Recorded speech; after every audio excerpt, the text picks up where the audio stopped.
everyone. Dr. Frankie Bashan here. Hope you're all having a good day. Happy to be here as usual with everyone. Have to say, I just got a new t shirt that I'm obsessed with. It's perfectly imperfect. Like, how perfect is that? I feel like I'm perfectly imperfect. Human, I always talk about how we're imperfect beings.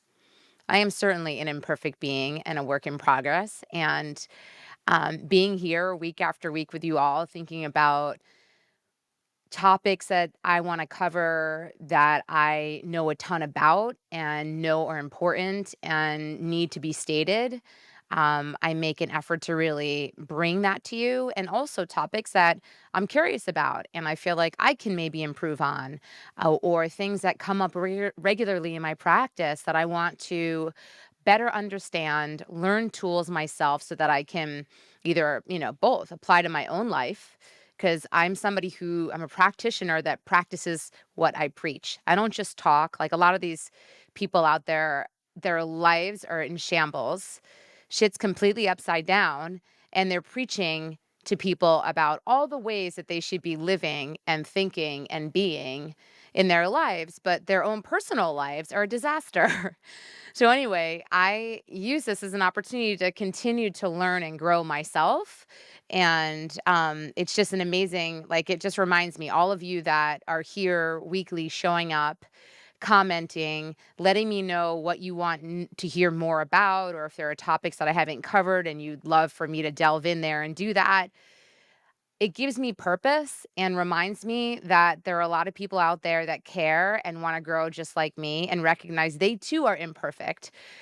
So if you're new to this channel, I want to encourage you to subscribe.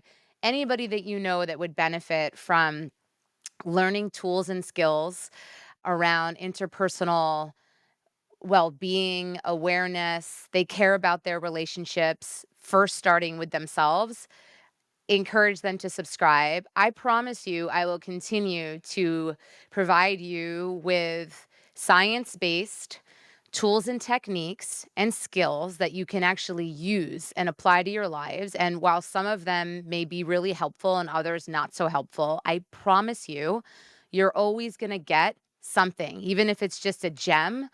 Hopefully, it's many gems in one of my talks, but even if you're tuning in every week, I usually drop 3 different videos. So I'm sure that you're going to get something out of it. If you show up here, I promise you that I will deliver. So please subscribe, hit that bell below, hit all notifications, and you will be one of the first to know when I drop a new video. So let's just jump into today's topic, all about aftercare. Most of us are always anxious to be the best sexual and romantic partners we can be. We want to prioritize enthusiastic consent, make sure we're satisfying our partner, and for them to be enjoying every aspect of their time with us. That's why aftercare is so incredibly important. It shows an active commitment to making sure your partner's emotional and physical needs are met by extending your care for them beyond just having sex. If you're doing any kind of play with power dynamics, aftercare is crucial to understand. But even if you're not, it's always good to understand more ways of showing up for your partners.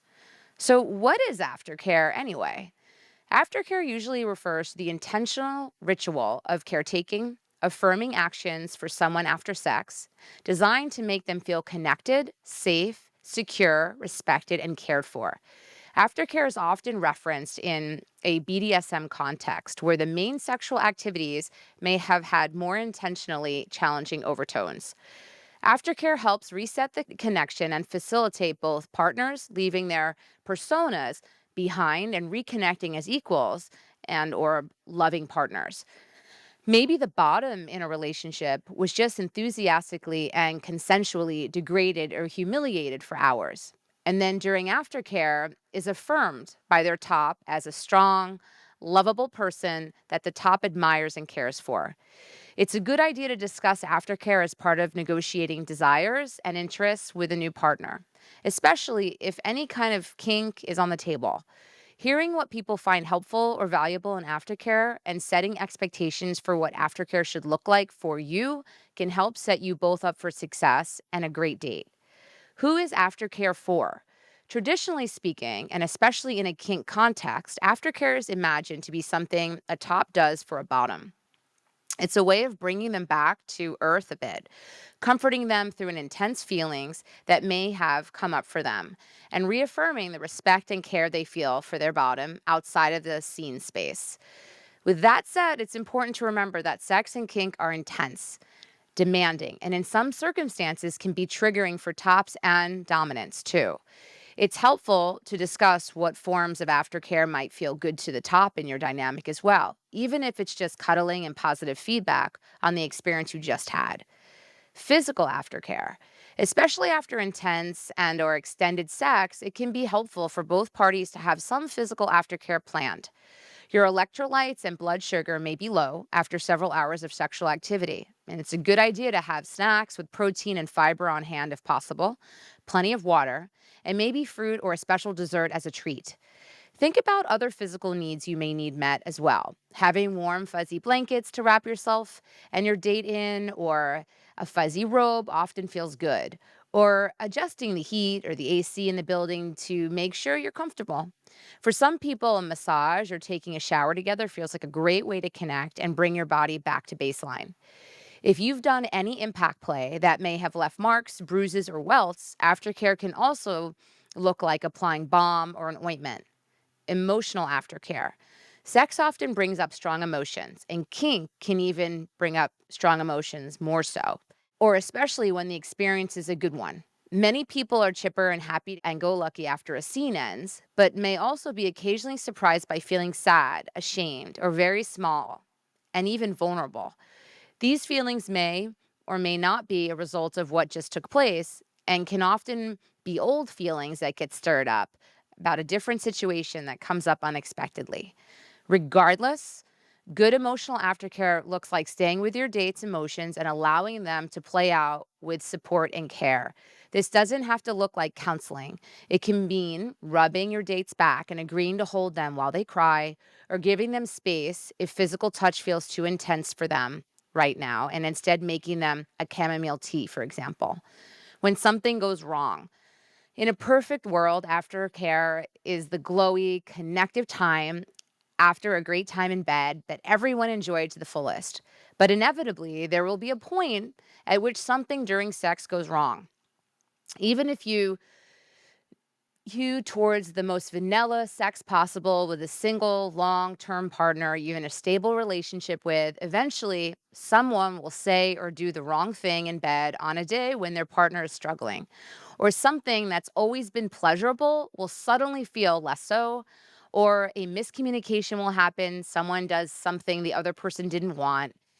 If you're having more casual sex or higher risk sex, this intense kink or BDSM scenes, there's an additional possibility for misunderstandings, mishaps, or activities that sounded good in theory, but don't actually feel good in practice.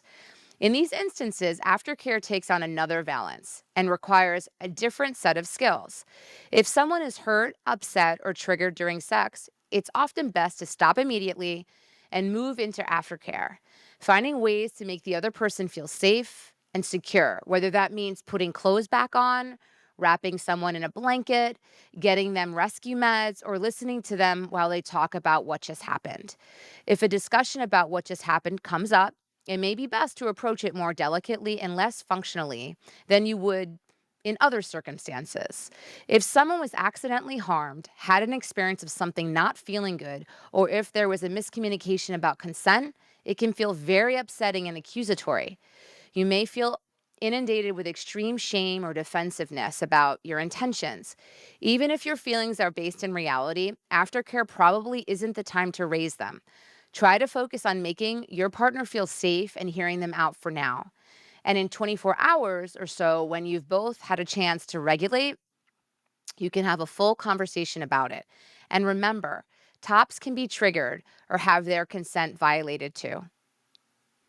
I hope you found this helpful. And if you have any reactions, responses, feedback, I encourage you to share them in the comments below. And I will see you all next time. Thanks so much for subscribing, for tuning in. And yeah, kisses, hugs.